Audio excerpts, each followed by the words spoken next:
آخر أخبار نادي ريال مدريد، أخبار حزينة بالنسبة لجماهير المدريديستا. في هذا الفيديو سوف نتحدث عن 3 محاور، 3 أخبار مهمة لجميع المدريديستا. نبدو بالخبر الأول، خبر رحيل لوكا مودريتش المفاجئ والمفاجئ لجماهير ريال مدريد.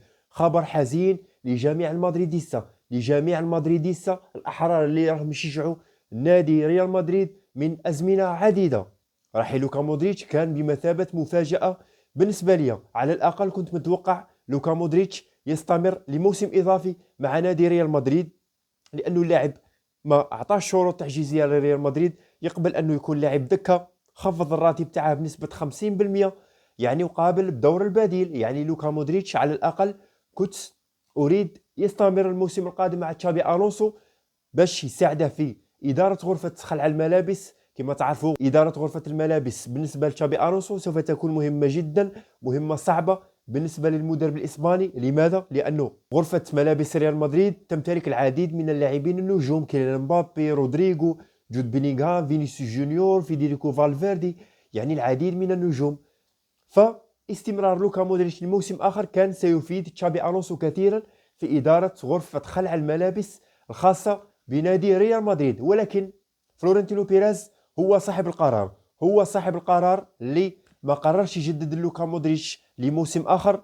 وحسب الصحف الإسبانية وآخر الأخبار قالت أنه بيريز بنفسه لم يريد تجديد عقد لوكا مودريتش. الوقت حان لإعطاء الشباب المزيد من فرص اللعب والمزيد من الدقائق، وهنا بالخصوص أردا غولير، نيكو باز اللي متوقع عودته لنادي ريال مدريد في الصيف. الآن نروح للبدلاء. حسب صحيفة الماركا هناك عدة بدلاء متوقع أنها تخلف لوكا مودريتش في ريال مدريد. نبدو بذكر الأسماء عديدة وكثيرة، ولكن صعب تعويض لوكا مودريتش بالنسبة لي. لوكا مودريتش لاعب لا يمس، من أفضل اللاعبين خط وسط في التاريخ وفي تاريخ ريال مدريد عامة. نبدو بالاسم الأول، إنزو فرنانديز. عملية صعبة على ريال مدريد، خصوصا أن تشيلسي طالب رقم تعجيزي، والرقم ربما يكون 120 مليون يورو. نجول للاسم الثاني، فيتينيا لاعب باريس سان جيرمان. أيضا الصفقة صعبة. لماذا؟ لأنه ناصر الخليفي من سابع المستحيلات أنه يبيع فيتينيا، أحد أعمدة باريس سان جيرمان في خط الوسط.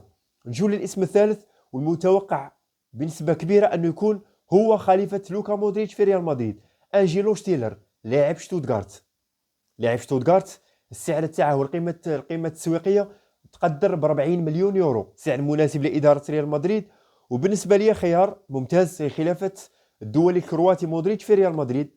وهذا الاسم أنجيلو شتيلر هو من ترشيح الدولي الألماني توني كروس. الخيار الرابع هو عودة نيكو باز لريال مدريد، والخيار الخامس هو أردا غولر.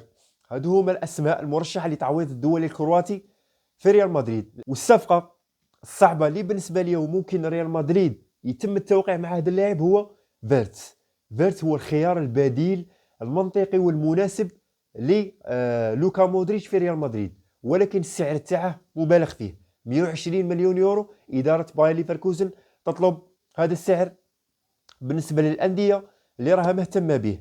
فالخيار المنطقي أنجيلو شتيلر أو أردا غولر. نجول للخبر الثاني. اليوم طلع بيان رسمي بخصوص رحيل أنشيلوتي عن ريال مدريد.